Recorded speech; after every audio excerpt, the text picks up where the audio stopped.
Hello and welcome to the best game you never played. I'm aJadedGamer and today I will be showcasing Paper Sorcerer. Released in 2013, this strategy role-playing game is heavily based on Wizardry 4, in the sense you play as the bad guy, summon minions to help you, and progress through a dungeon in the first-person perspective. Let's take a look, shall we?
Those familiar with Wizardry 4 probably realised how similar that intro was.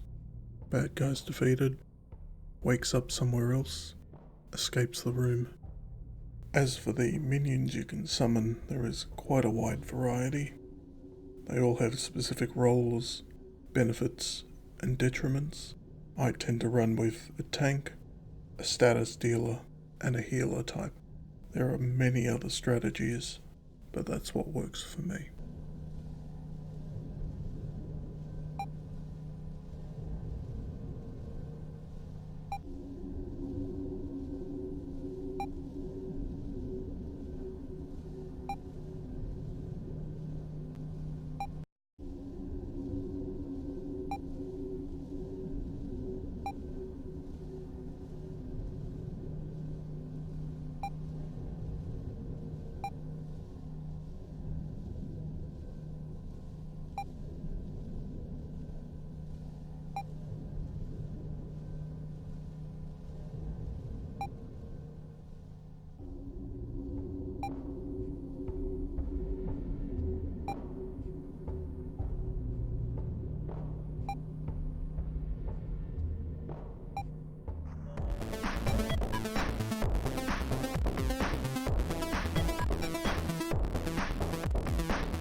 Combat in this game is turn-based.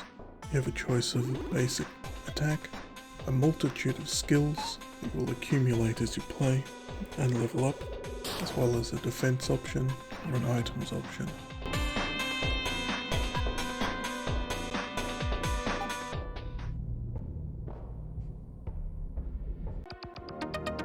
Exploration is done in the first person, and you can see opponents coming with black smoke clouds. Otherwise, you're free to just take whatever's on the shelving, like any other game that encourages kleptomania.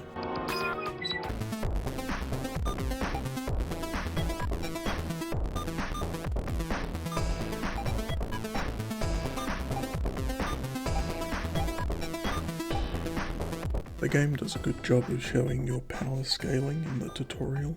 You go from being able to just defeat 1 or 2 guards, taking out a whole squadron within 1 or 2 level ups.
The tutorial of the game caps off with a reasonably difficult boss fight.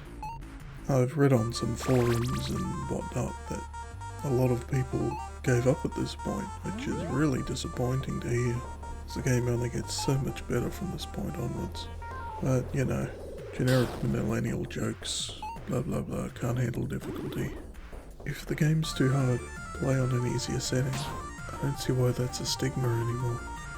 I used to have a bit of an issue with this myself, until I realised I can just lower the difficulty and enjoy the game. Playing on the hardest difficulty doesn't make a game fun, playing on the correct difficulty does.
After completing the tutorial, you reach the hub of the game, where you can rest, buy, train, or go to the extra dungeons, not to mention the rest of the game.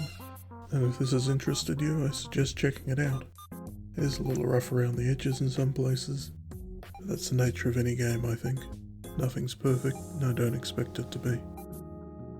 I'm aJadedGamer. Thank you for watching.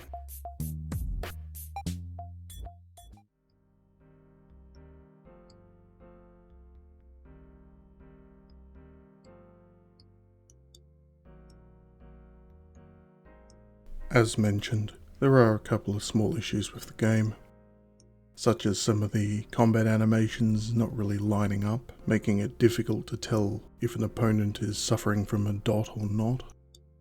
Some people think the music grates on them a bit. I can understand why, but you know, there's that little option to disable it if you don't like it. Bizarre, I know.